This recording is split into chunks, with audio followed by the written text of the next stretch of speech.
Good evening, everyone, and welcome to Think About It with LaWanda DeShazer, your host. So come in, come on in, come on in. Start off, I just want to thank everybody. If you're coming in now, we want to thank you for your time. And if you come in later and catch the broadcast, still want to thank you for your time. Today we have another special show. Every show is special. Everybody, I try to bring something unique to the show. And today, I think this subject is timely more than ever. We hear so much about the foster care system, and most of us probably haven't touched the system. And if we have, or if we met someone, we might not have known it. And so, to get real life stories, real time, what's going on in foster care, I think it's important for all of us to know so that when we advocate for it, we actually know what we're advocating for. And so I'm bringing one of Wichita's biggest advocates on the show today, Miss Alexandria Ware. Hey! So I'm going to let you introduce yourself to everyone, and then we're going to just jump right on in. All righty. Well, hi, I'm Alexandria Ware.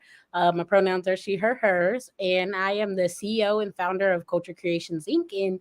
And we work with young people who are reaching the age to transition out of foster care. So we work with young people between the ages of 14 and 21. And then I am a product of the child welfare, aka the family policing system right here from Wichita, Kansas. You call it the family policing system, yes. I don't think I've heard that phrase before. Yeah, it's a phrase that's been used in like the abolishment movement of the child welfare family policing system, because families are policed, and they are penalized and they are controlled to the max. And so really it reminds us of the police system, the criminal legal system, the juvenile legal system as well. So yeah. Okay, interesting. Okay, learned something already. So, what I want to kind of talk about is some more of your background. That we know that, huh, recently in, I believe it was Topeka, right? There was an issue with was a 5-year-old, I believe. Yes, right. She was 5. She was 5. She was 5, and so a lot of the times we hear that the foster care system, African Americans are taken from their families more than anyone else. And so sometimes, because there's this bias, people that really need help, that may really need to be removed from homes, may not be removed. So in your work, have you found that statement to be true, kind of true? Like, what's going on? Yeah, so when you look at like national and local data, really when you look at it, a lot of our young people come into contact with the child welfare system because of neglect. A neglect in the sync code, neglect nationally, literally says like lack of housing, lack of adequate food, lack of this, lack of that. So when we're looking at it and we're breaking it down, neglect is actually equivalent to poverty. So that's where like the policing comes in, is because people who are in poverty, you're saying, are neglecting kids. That's not the case. Parents love their kids, but just because they don't have no food in the house doesn't mean that they're neglecting that child. How can we help that family to go to a food bank where, one, you don't have to answer 20 bajillion questions just to get some food? And that's an issue within itself. And then how can we stop reporting families all the time? So we see that a lot. There's some families that need to be reported, yes, but have you tried to support them before you report them? So you see a lot of states trying to move to mandating supporting or making laws against mandated reporting, because what we're seeing is like, and I can't tell you the actual statistic of how many African American kids will come into the contact with the child welfare system in their lifetime, but we're seeing a lot more African American kids come in contact than their white counterparts. And that's because, one, I mean, when we think about it, all these systems were created behind slavery, and they got away with taking people's kids back in slavery. And so now they're getting away with it again. But they're just saying like, oh, well, we can raise your child better than you can. But if you look at all the data from when kids age out of the care, that's a lie.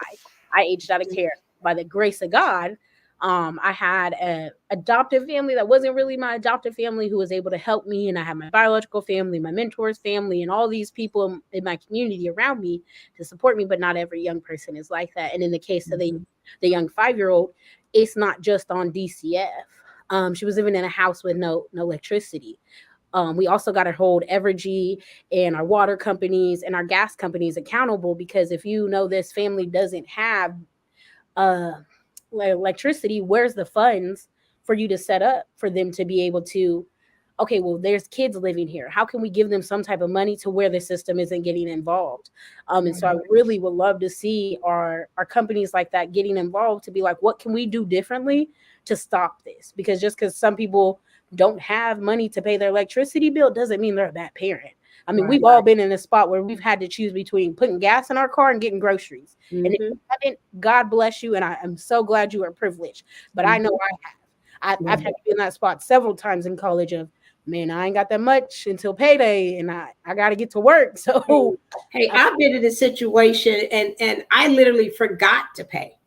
And so when you don't have electricity for a weekend or even water for a weekend, it's real. yeah. It's real. And so to penalize someone to say you're not a good parent because you're not financially able, yeah, that's a problem. And some of the talks that I have been in have talked about just what you said. We need another layer before we take kids out of homes, right? And that's that oversight, or that's that maybe they just need help paying a bill. Maybe they just need help. Your daughter went to school one day and her hair wasn't combed, her face wasn't clean. I didn't have any water. Yeah. So yeah, and that middle passage I think would go a really long way in making sure that our kids can stay home.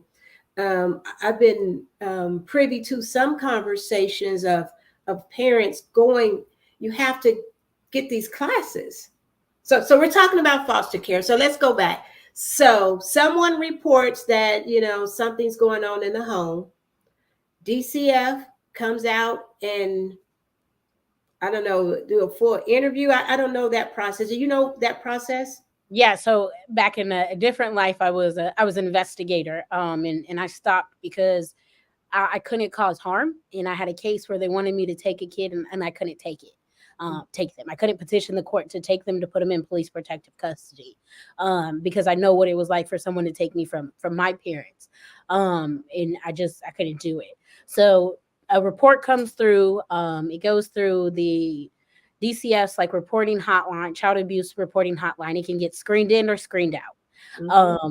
And so nowadays they've updated their website, is what they've said, to like, have you offered services to this family before reporting? So then that way there's some more of that mandated supporting happening than just, oh, well, teachers are trained, like if something's going on, we gotta report it, right? And so it's really trying to help them understand as well, of like, how can you help support, which we know our teachers do a lot, right? That's not their job to always help support. Correct. You know a little more than like, maybe the school counselor or the principal. They see that kid every day, all day long. And then from there, if it's screened in, it can go into a FINA. So that's a family in need of assessment. And it's been a while since since I've done these. And then there's what is it called? There's a 3-day, so a 72-hour, a PPC, and that's it, because the FINA is 7 days, if I remember correctly. Again, it's been a good two years since I've done investigations. Okay. 2, almost 3 years. But when you're doing those, that's how they're classified. So PPC is a police protective custody. And so that is like, police can put a child in police protective custody, or if they're in imminent danger, they can go into PPC custody. So everything's based on this definition of safety. But what is safety? And so that's one things that we talk about a lot, is like, how I feel safe may not be the same way someone else feels safe. For me, safety is emotional safety. Do I feel safe enough to open up to you emotionally? For someone else, it may be physical safety. It may be environmentally safe. So we have people report based on this definition of safe. And so I know that DCF in Wichita, the Wichita region is trying to do more of like these 4 questions of how can we remove the danger from the home? Can we put the child in like a family, like someone, kinship somewhere, so they're not having to come into care while they're removing the danger. So they're trying to do less of having kids come into care, but it's a whole process of the investigations when they start. And then once they go through all that, um, DCF goes out and talks to the parents. They leave a card at your door if you don't answer, and then they go and talk to the young people at school or and ask what happened. Um, and then from there, they review everything and they present a finding. So you can be found. It can be that you were substantiated against, and that means like the allegations were true or unsubstantiated. Mhm. And so that means the allegations were false. In our family and need assessments, they really look at like how can we give more support to the family. So say a family is like struggling and they don't have food all the time, or those things, they put them as like a case management. So that comes into like the Family First bill that was passed federally that helps families before they get involved in the system. Not saying that it's always helpful, not saying that everyone always gets those supports, but that's what that bill is supposed to do, is offer those supports to families. So then that way they don't have to go into child welfare. If a family needs to go to drug treatment, then the mom can go to drug treatment and all those things. So it's really trying to put kin first other than putting them in foster care. So, but is that process actually happening? And it almost seems like the way you just outlined the steps, there's a lot of steps though. And so are we still saying that kids are still being removed from the home? And do you know the average number of days on the front side while they're doing these assessments, a child is removed? So if they're in PPC, they have 72 hours to find a placement for them with family or to while they're being investigated. Um, I can't tell you the exact data, but I do know right now Wichita has a pretty high rate of young people coming into care every month. Mhm. There's been a lot of task force. There's been a lot of people figuring out how can we put a lot more prevention into people not coming in contact with DCF at all. So that's something that's been happening in the community. Is what does that look like for people to not have to be in touch with the child welfare system? I know in the state of Kansas, I mean not in Kansas, in the state of Texas, they just passed a bill for families to have Miranda rights when they're being investigated by CPS. Hmm. And so that's something I think we should bring here to Kansas, because no matter your race or whatever, you should know your rights when you're being investigated by the Department of Children's and Families. Just like the Gail Finney bill was passed for youth and foster families that are in care, our families need something before they even come in contact with the system to know their rights as well. Correct, correct. So what is some of the work that you have been doing? So aging out, I believe that's your niche. That's my niche. I like to Okay. work with the kids who are like 14 to 21. So you'll hear aging out, emancipated. And so those are the kids who may not have achieved permanency. So they may have not been placed with kinship, got adopted, or um, that's really the guardianship is the other one. So those young people could be in a group home, they could be in independent living, they could be bouncing, because we have a lot of kids right now who are bouncing and they don't have an overnight placement. So they bounce home to home every night. So if you have the capability, please become a foster parent, because kids need you, and they don't need to be bouncing and sleeping in offices and wondering where they're going to stay every night. So a lot of the work we do is helping young people prepare for their life beyond foster care. So what does that look like? What are your goals? How do we help you heal? How do we connect you to community? How do we teach you life skills? A lot of kids who are aging out of care they're not taught a lot of life skills. I'll be completely honest. I was 18 before I learned to wrap my hair. And I'm a Black woman. I grew up in so many white foster homes that didn't know how to do my hair. And so when I was 18, I texted my mentor, and she's still in my life to this day. And I was like, "Oh, girl, I learned how to wrap my hair." But it's simple things like that that sometimes we don't think of, with kids not having that steady parental figure, whether that's an aunt, uncle, mom, dad, cousin, grandma, grandpa, whoever, whatever supportive adult in their life to help raise them, that they can miss out on. Knowing how to change tires, all those things. So yeah. So those are some of the things we do as well. But we also I like holidays. I like to make young people feel loved and valued and seen. And so we throw an annual Grinchy Heart holiday party, which is on December 9th at the Child Advocacy Center. I almost forgot the name there. And so our young people last year named it. They were older youth. And so for me and my family, we love the holidays. And we just want to make sure that youth have a great time, because I remember what it was like to be a young person and not know if I was going to get a holiday present from foster families, or if they had to give me a present as a foster kid. So I don't ever want any kids to feel like that. And so my goal is eventually, I told my niece the other day, by like 2028, 2029, I'd love to do the whole state of Kansas. And that's like almost 7,000 young people. But, Wow. I want to make sure no kid ever feels like they don't get a holiday present. So whether they're adopted, kinship care, in foster care, group home, whatever, this year we want to try and serve at least 100 young people through our holiday party. And then we also celebrate young people graduating from high school, because less than 50% graduate from high school if they've been in foster care, and then less than 3% graduate with their bachelor's degree. So we do that in May, June, to just let them know, like, even if you didn't have nobody in the stands, we're proud of you. And we're proud you accomplished that, because it's a big deal when you're bouncing home to home and you're able to get that done. Right. Right. So do you work with particular group homes? How do you find your young people that you can help? A lot of it is partnering with our child placement agencies or our child case management agencies. Um, and sometimes they send this stuff out to group homes. Sometimes it's me sending it to workers. Sometimes it's me sending it to, if you randomly got an email from me, it's probably me just cold emailing you. I love to do a cold email.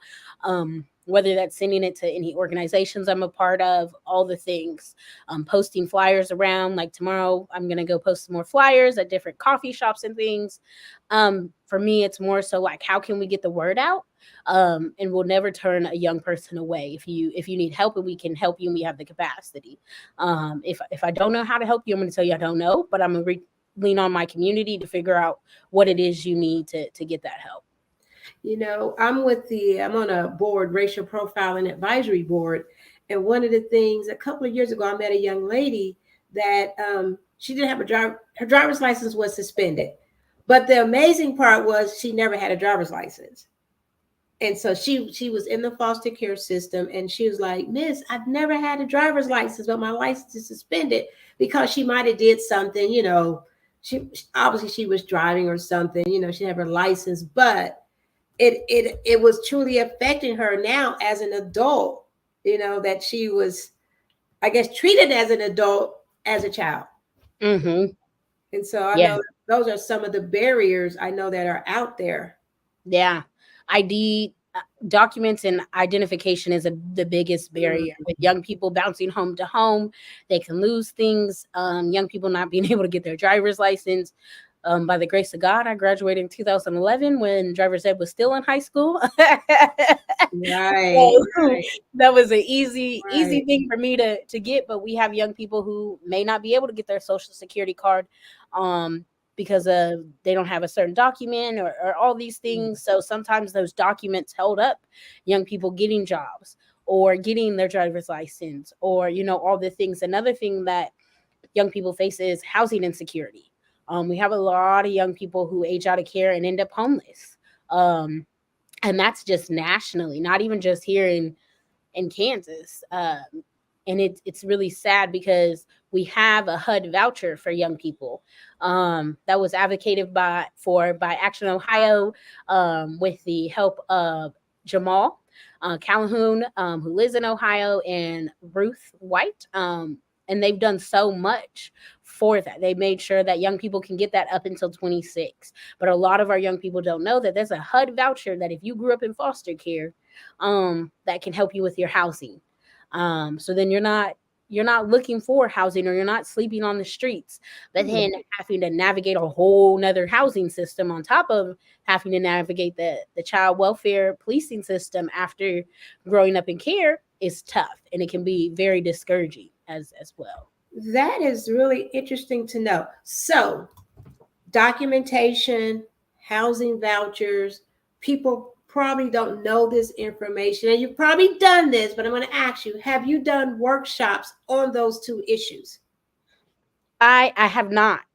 Not since I've ran Culture Creations, but I will say, as someone who has done things, a lot of this stuff is really I've been doing more so like education on child welfare, and that's something that we've been talking about next year that we want to do is do more educational things for our community, and for our young people, because the HUD voucher is extremely confusing, right?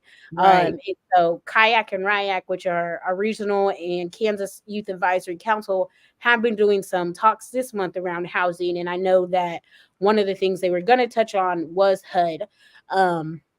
But sometimes it's confusing. It's a lot. Okay, so my brain is always going, always going. The these need to be some workshops. I'm hoping that my friend Carol is watching, or Carol Brewer watching, or will watch. We need to make these conversations happen, because I know HUD has the funding, and if the Mhm. vouchers are out there, we're home, what we call it, unhoused. I like that phrase. So many people are unhoused, and if there's resources out there, we got to let people know that Mhm. that's big, that's major. Yeah. Yeah, and I think, that is the biggest thing is like there's so many resources that are out there. And how do we help young people and workers know where they are? Because there's a lot of workers who don't even know that there is a HUD voucher. So they're Right. working with youth who are aging out of care and they've never heard about it as well, which we're doing a disservice to the workers who are supposed to be supporting those young people if they also don't know about that as well. So one of the things we've been looking at is how can we educate people as well? We can't just like do the direct service work, working with young people without Right. also helping our staff who are with them day in and day out, their case Right. managers, the group home staff, all those things Right. as well. And I'm thinking about a couple of people that I know that own group homes. They would be excellent to host these type of workshops, since they have homes with what, 6, 7, 10 young people in them. They would be ideal. So they're going to be getting a buzz from Lawanda. And then the whole documentation thing, I know that can be an issue. Yeah. Just my mother, she was born in Arkansas. And so trying to get her birth certificate, it was a little ordeal. We got it now, but you got to go through some hoops. And if you don't know the hoops to go through, it can be difficult to get your ID. So, Hmm. so you know that if you want to vote, you can get your Kansas ID for free. I wonder if that's a route that our young people can take as well, because they got to vote too. Right. Right. And I do know like Chafee funds. So young people, once they reach the age of 14, they, depending on their case, I'm not going to say every young person qualifies, right? I do Mhm. not need the IL department at DCF coming for me because I do not work there anymore. And so there's a whole method to their madness of figuring out what services young people qualify for when they age out of care. But I do know Chafee starts at 14. And so there has been people who have used Chafee funds to help young people go through driver's ed, get their ID. I know in Kansas City region, they have done a like I Can Drive, or it's like I Drive or something like that. They have a whole program that's focused on young people getting their driver's license that have been in foster care as well. So there is some regions are doing some very innovative stuff. And then also like how do we bring that back? You know what I'm saying? How do we bring what other states are doing for their young people here to do those things? Like I know in Hawaii, they have a cool app for young people for resources. So how do we make an app that young people can download on their phones? Because whether we like it or not, technology is staying and these That's young it. people love technology. Right. So how can we download that app for them to have on their phone that has Kansas resources for them to be able to know where to go? So there's some things that we have to like meet young people where they're at, but also educate people. But we have so much turnover in child welfare that Mm. like a kid could have a new worker every month. I was blessed, did not have new worker every month. I had the same worker from the time I came into care till I exited. But that's because they tried to switch me once and I wasn't having it. And I told the lady, listen, I don't like you. I don't know you. I don't want to get to know you. So switch me back to the worker I had. Mhm. And she was like, well, she moved to a different agency. Cool. Then let's contact my judge and see if they can switch my whole case over to that agency because I don't want to get to know you. Took Mhm. 3 months, but I was back with her. And see, and I'm sure everyone doesn't have that voice though. You are able to advocate for yourself, and everybody, my friend, and I won't say her name and I won't say what agency, worked for an agency, and she ended up resigning because there was just the workload was just too much. Hmm. You have to write cases, go to court, talk to the judge, meet the families, meet with the youth. She said it was a lot, and she didn't mind doing it. But if you make a mistake, there's a child's life at hand. And she said she didn't want to make a mistake because her Yeah. plate was too full. And so it was better for her to resign because, and I don't know if it was budget cuts or what, but fewer staff members, more work, Yeah. which really meant less resources for the youth, you know. Yeah. And I know that like one thing we talk about like in different task force is like all these providers have to bid to the state of Kansas. So we're a privatized state. There's only in the whole country, there's max maybe 5 privatized states. So St. Francis has to bid, TFI has to bid, Cornerstones of Care has to bid to DCF. And in that Mhm. bid, you have to present your budget and how much you want to pay your staff. So a lot of times it's like, and I love some of the child placement agencies, some of the staff that work at some of these places. And so I don't want anyone to get upset who sees this, but Right. I'm gonna be honest, and they know I'm gonna be honest. But you have to bid on how much you want to pay your staff, and you're Mhm. not paying them enough for the work they have to do. You want them to do all the things. So if we're thinking about independent living, you have to find this kid a placement, even though you have a placement team, but you still most likely have to drive them to placement. You Mhm. have to know all the educational stuff. You Mhm. have to know how to do their transition plan. You have to know how, you have to do their case plans. Then if the kid is having a lot going on, it's like this, oh, I don't want to call it family finding. I just did one with a kid who I'm a mentor with, and I'm blanking on the name, but there's a whole plan for like if a kid is having a hard time adjusting that you do.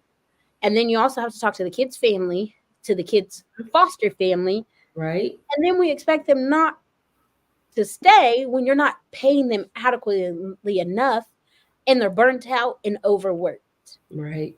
Right. And we wonder sometimes why things fall through the cracks or why, and it's not an excuse for it, right? Because these are kids' lives. But at the same time, y'all can't be mad that this worker didn't do one thing when you've asked them to do 60 things for 60 families. Right. You're supposed to work 40 hours a week. That's not possible. Right. Is not possible for any human being to do. And Mhm. so I always tell agencies like you got to put the humanness back in there. Like Mhm. cool, you have little pizza parties, whatever, you encourage workers to take off. But at the end of the day, there needs to be a caseload limit. And I know Exactly. I Mhm. think there was a bill passed in Kansas that literally limits the caseloads, but you also need to pay them more. So they can do better work to engage the families directly. Mhm. Um, because then we wouldn't have this child welfare crisis. We wouldn't have a lawsuit that we already had, and then people talking about bringing another lawsuit. You know what I'm saying? We wouldn't Right. have all these things if people Right. had the time and capacity to Right. actually work with their families one on one. That's why Mhm. teachers have classroom limits, because if not, they're gonna go crazy trying Right. to investigate, like be everything to 60 kids in one classroom. Even though teachers they have they own issues with how sometimes schools throw more kids in their classroom, but it's this concept of we forget that these people are human and these youth are human and these families are human, and how Mhm. do we put that humanness back into this? Right. um, Right. And I know my friend's caseload was just too much. It was too much. Um, like I say, to be effective. And so it was just easier to walk away. And lots of people, like you say, walk away. And so does your group, do you write bills? Do you work with someone in the Kansas legislature? So that is something I want to dive more into in 2024. And so I've told my board president, like, what does it look like for us to do some policy work? Because as a nonprofit, you can't do too much, or you can get your nonprofit status stripped. Is Mm-hmm. it, do we need to look into getting a 510c4 and having people who understand policy more on that side? Because there's some things that states are doing nationally that are really cool, like the Miranda rights. We have New York State, who passed a bill called Keeping Family Ties or Keeping Family Bonds. And so when young people's parental rights are taken away, if that young person decides they still want to be in contact with that family, case managers, all that can't say no. So I think that's really cool. I know other states like Kansas is lucky. We have a tuition waiver already for kids who have aged out of care. Some states are just now getting that. We used to be a state where only one person in the whole state of Kansas got the tuition waiver. Um, but there's just some innovative stuff coming out that would be really helpful for our state. We've been looking into what does it look like to mandate foster parents who are taking in Black and brown kids and knowing how to do their hair, whether that's a course that's required or required coaching. So I've been having my assistant do some research on is there any states that have that, and what does that look like? What does that bill look like? So we can send it to some of our champions for child welfare at the state capitol, because child welfare is the one issue that is nonpartisan, Mm-hmm. because it involves kids. Right. But what do those things look like as well? And then my hope, which is really crazy, I would love for Kansas to be the first state to be like, what does it look like to take neglect out of our sync code? And see how many kids come into contact with the child welfare system then once we take it out. Right. I do believe that we need to leave abuse, um, physical abuse, sexual Mm-hmm. abuse, Mm-hmm. all those things, right? Because those are things like like the young person in Topeka, she was sexually abused. Mm-hmm. If somebody would have did their job and going to actually see what was going on, that baby would still be here. Right. That, Right. that baby would still be here. If Mm-hmm. Evergy would have not turned off lights, the baby would have still been here. You know what I'm saying? Mm-hmm. Um, and so those things, how can we challenge some of that stuff of like, okay, we have the data that says more people are coming into contact with the system because of neglect. Okay, well, if we know that, then let's put our money where our mouth is and Right. let's change that. Let's be the first state to change that. Because if Mm-hmm. we're the first state to change that, other states are going to follow suit. Mm-hmm. So if we take out neglect from the sync code, what does that look like? How many kids are actually going to come into care? Mm-hmm. Not that many, because it's going to be the kids who are physically abused, sexually abused, sex trafficked, human trafficked, labor trafficked that are actually going to be coming in contact with the system, and not somebody whose parents need help paying their bills when we Right. can give foster parents that money to take care of somebody else's kid, but we Right. can't give our parents that money to take care of their own kid. And then Right. bring professional foster parents to the state of Kansas and pay them $100,000, but we can't give the $100,000 to our families. Right. And if we had that middle ground, then we can give the resources to the parents. Mm-hmm. That would just make so much sense, right? Yeah. Being poor should not be criminalized. You should not lose your child because you're going through something. And Right. and and we all know when you're going through something, that something creates another something and another something. And so it's not just Mm-hmm. an easy fix. Okay, I'm good now. It's not always that easy. It's not. Yes. And so It, we could put those resources, like you said, that we give to foster families, to the natural families, man, what a yeah. difference that would make. But it's also our community getting involved too, because back in the day before the child welfare system took kinship care, we did kinship care. Black and Mhm. brown families did kinship care. Mhm. Um, Native American families did kinship care. Our indigenous families, and they came in and told our indigenous families that that's not okay and that's not right what they were doing. Mhm. But now you want to do it. Mhm. But we've seen it worked. We've Mhm. seen the community took care of the community. I have a niece, and she's the community kid. And someone told her yesterday, since you're the community kid, that means you get community aunties, community uncles, and Right. community responsibility duties Mhm. from your aunts and uncles. So don't be shocked when I call you later this week, because now I have something I need you to do for me because you're a community kid. Right. But they Right. look out for her. If she's Right. going through something, I can be like, hey, call this person, because I don't know how to help you through this, but I Mhm. know my village can. Mhm. And so that's Mhm. the other thing, is we've lost this concept of a village and wrapping a village around our kids and wrapping a village around us as adults. Instead, we want to just be alone, Right. and that's not possible. Right. I'm the over and active, protective auntie in my nieces and nephews' life. I need to know all the things: what you're doing, who your friends is, where you at, all this stuff, Yes. Yes. because I know that. Yes. because Yeah. of the field I work in, and I see how kids can be snatched off Broadway so quick. Mhm. I see how kids can get sex trafficked, and they just think I'm doing it to be annoying. But I see that. I've seen Mhm. it so much that I'll be like, "Where are you going? Who's Mhm. going with you? What are you doing? Right. Does your mama know? Because your mama just as crazy as me, like with making sure you okay. Like, so what are you?" But Right. we don't have that anymore. When my sister's like, hey, I can't take it anymore, my kids is getting on your nerves, they coming over, cool. One of them got a Mhm. key to my house. I may not be there. There's a big old sectional, there's a guest bedroom, there's plenty of snacks. Come sit down, do what you need to do, watch TV, just don't go in my room. Right, right, right. And you know the concept of village, though, the village has barriers as well. You know, the Mhm. village, we want to take care, we want to do some things, and the village isn't always welcome. And so I would love for us to be able to get that concept. They say, younger parents have different little different values said, old school, the village. They say, oh, it's old school. The village is still the village, and we really got to get some of our newer parents. I'm not going to say younger parents. I'm saying newer parents to wrap their minds around the concept of village and be like, it's okay for somebody to tell my kid to stop. Mhm. It's okay for somebody to tell my kid, I'm gonna tell your mama. You know, so sometimes the village we get a little nervous. I don't, but the village gets a little nervous trying to check somebody else's kid because we are in a different time. Yeah. Well, I would say if you see any of my nieces and nephews out, or any of my little cousins out, and they doing something wrong, check them, because Right, I right. can't be everywhere.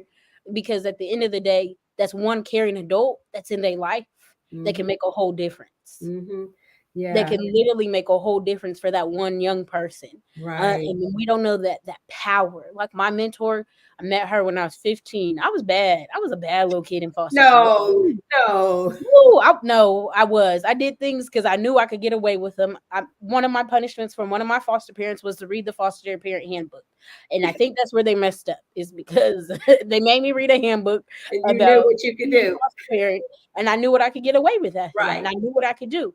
But I think they were trying to help me understand how to make sure I got the best out of my situation. Mm-hmm. Now, did I need to use it against the foster parents? Probably not. Probably the workers is where I should have stopped, Uh-huh. and the judges and my GAL. But since I knew the game that you gave me, I was gonna play the game. Mm-hmm. And so I think that's the other thing, was like I had people who were not afraid to check me. I had foster parents. My mentor, she was not afraid to check me. To this day, I'm 30 years old and she still ain't afraid to check me. Uh-huh. She called me the other day and I didn't answer, and she's like, I will show up to your house if you do not answer your phone. I have not heard from you going on 2 months. And I was like, Mm-hmm. oh, I've just been real busy and I didn't want Right. to talk to nobody today. She said, I don't care. Answer your phone. I said, I just did. I texted you back. She said, no, I need to hear your voice. And answer the phone. Right. And it was like, you said answer the phone. So in my head, I answered the phone because I answered your text message, Uh-uh. but that Uh-uh. wasn't good enough for her. Uh-uh. Uh-uh. But that was the person who helped me. Mm-hmm. While I was in care when I was a teenager, like, oh, I don't know if I want to go to college. And she was like, what are you gonna do if you don't? You don't have nothing else to fall back on. And I was like, yeah, but I mean, I could work. And she was like, you don't have nothing else to fall back on. You don't have a family who's gonna pay your bills. You don't have all those things. And so that's what helped get me to where I am today, and where I want to continue to go, is that person who was like, no, like, what are Mm-hmm. you gonna do? You don't have anything else to fall back on. Mm-hmm. And I was like, oh, you right. Like I don't have a mom and dad who gonna pay my bills if Right. if I can't make it. So it was those things that like we try and make sure, we think about. Of like if you got a flat tire at 3 a.m., who you gonna call? Right. Who's gonna show up for you? Mm-hmm. And Right. those are the things that sometimes young people know those people, but the system may not like those people. Mm-hmm. Because they don't fit who their traditional mentor should be. Mm-hmm. Um, Right. Right. so yeah. So I think that we can, spread the message. Younger parents, right? Not Mhm. parents of young kids, your younger parents. It's okay to let the village help you. It's okay, right? It's okay. You like you can't be everywhere at once, so it's okay to let the village help you. And so, as we get ready to kind of close this out, like I can go on forever. You have so much knowledge, and I know that you really care about this subject. Oh yeah. So I know recently you got a big grant from Yes. United Way. So Yes, we tell did. us about the grant and what you're going to do with it. So it's an impact on the plains grant. So it's like the Shark Tank type of grant. So you got to apply first your idea, and then they select four people, four organizations, and you get to pitch your idea in a Shark Tank style, which was one. I don't care. Nobody says it was very intimidating to pitch to 400 people and four judges Uh-huh. your idea, and to make sure you could only do it in 5 minutes. That is the kicker. That's You the have to kicker. put your idea that you want them to know all of this stuff in 5 minutes. Um, Mm-hmm. so we created this program called Beyond Foster, and it's very intentional because a lot of the times when I ask young people like, "What do you want to do?" And they're 14, they'll be like, "Oh, I'll be 16, I'll be in independent living," or a 16-year-old will be like, "Well, in 2 years, I'll be 18, I'll be out of foster care," but they don't have an idea of what they want to do beyond foster care. So it's really a play on words, because it's like we want to help you think about what does your life look like beyond foster care, because I didn't know what my life looked like beyond foster care. Right. As I've been healing and growing, I'm remembering things like I was the same way when I was 12. I was like, oh well, in 2 years I'll be 14, in 2 years I'll be 16, and I'll be an independent living, I'll have my own place, and that's it. I didn't Right. have that additional sight of what I wanted to do. So we have reached out to DCF. We've reached out to some case management agencies to take over doing transitional living plans for young people. So there Mm-hmm. was a federal law that came down that says young people need to have a transitional plan. When they start at 14. So when they start at 14, so if they age out of care. So, as I said earlier, our workers are overworked, burnt out, right? And that's one less thing that they have to worry about doing. And so we're really excited because I like making plans. I love planning. I think my nieces and nephews and my partner don't really like that I plan a lot because they're like stuff happens and the plan's not always gonna be the same. But Right. really, we've broken it down to like 14 and 15. You don't really need to worry about where you're gonna live when you're aging out of care. But what is it you're interested in? Are you interested in being a community activist? Are you interested in being a boxer? Are you interested in being a social worker or being the mayor, or all these things? So we can help get you into those programs and get Mm-hmm. people around you who can help you do those things. And then 16, 17, 18, that's really where we're focusing more on like, what is it that you want, like you're going to do after care? Mm-hmm. And what is it you want to do? And the kicker is the young person gets to drive all this. So the young person gets to invite whoever they want to the room. That's their support. Whether they want their GAL there, their bio parents, if that's allowed, and there's no like protective order, because we see a lot of kids go back to their biological families once they leave the system.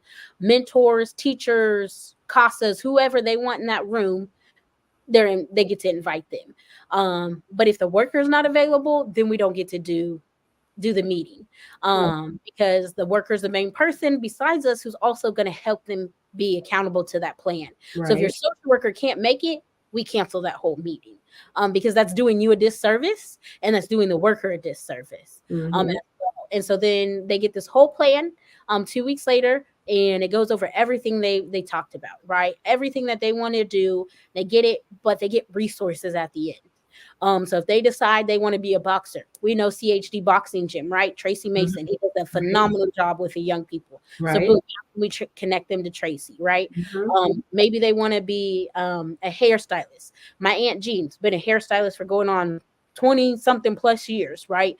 How can I connect her to her? If we know a young person wants to be a nurse, how can we connect them to the Black Nurses Association here in Wichita?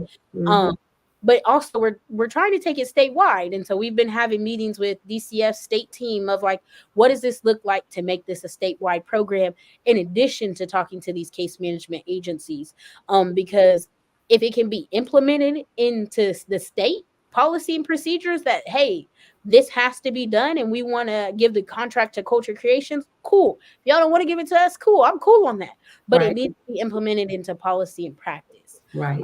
And so that is our goal, is to make sure our young people, when they're leaving the system, they have a plan, they have resources. I've connected with a friend of mine whose husband does some app development to see how maybe we can potentially also develop an app, because there's stuff, apps that you can develop free of charge. Also, if any people from WSU, K-State, Newman, any of the colleges who are in engineering are watching, if you want to develop an app with us for free, love that. But Okay. how can we help support our young people Mhm. as a community, because we all are affected by child welfare. Your taxes pay for the child welfare system. Right. And so how can we all be sure to make sure to do that? Okay. So I got a friend that's really pushing drones. You might have met her. I'm not sure, but I'm going to definitely send you an email tomorrow and connect the two because she's really trying to get young people involved in that field. She was like, at 16, you can get your license to pilot a drone.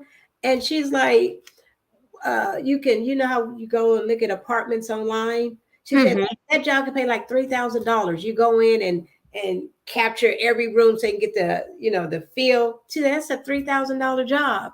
And so Yeah. yeah, so yeah, I'm going to connect you with her tomorrow if you haven't already, but that's coming tomorrow. Um, so I think some of our takeaways is that there are people doing the work because Mhm. after foster care, there's a whole nother life, right? Yeah. And we got to get our young people prepared for that life. So, how can the community support you? One, we need volunteers. I love a good volunteer. We have our holiday party coming up, so if you would like to come out and dress in a Grinchy character, to support young people, to have a good time and celebrate the holidays, and give them a couple hours where they don't have to worry about being in foster care. I can't give them a whole day or a whole year, but I can give them a couple hours of joy and love and fun. Please, please, please come out. Also, if you want to help wrap presents, that's we need that help too. We're wrapping 100+ presents, so my niece has asked me to have people help, but also just learning about foster care, asking questions, making it a normal everyday conversation. If you see something about foster care, being intrigued, trying to get involved, because we've all been impacted by the system in one way, whether that's a cousin that's been in foster care, an aunt, an uncle, somebody being investigated by CPS, really educating yourself in how you can get involved, because if you can't become a foster parent, you can mentor a kid in foster care. You can take a foster parent some food. You can take a group home some food. You can donate some clothes. There's so many ways that you can support young people in this system, not even just our teens, that allow them to know other people care, because a lot of times, and I'll speak for myself and my fellow brothers and sisters of the system, they may feel differently, but I felt alone when I was in the system. I felt the community did not care about me, especially the Black community. I had 5 Black foster homes, and I grew up in the system for 15 years. Mm. I had 5, and that was it. And I was in care from 3 to 18. And I was in 55 placements, and only 5 of them are Black.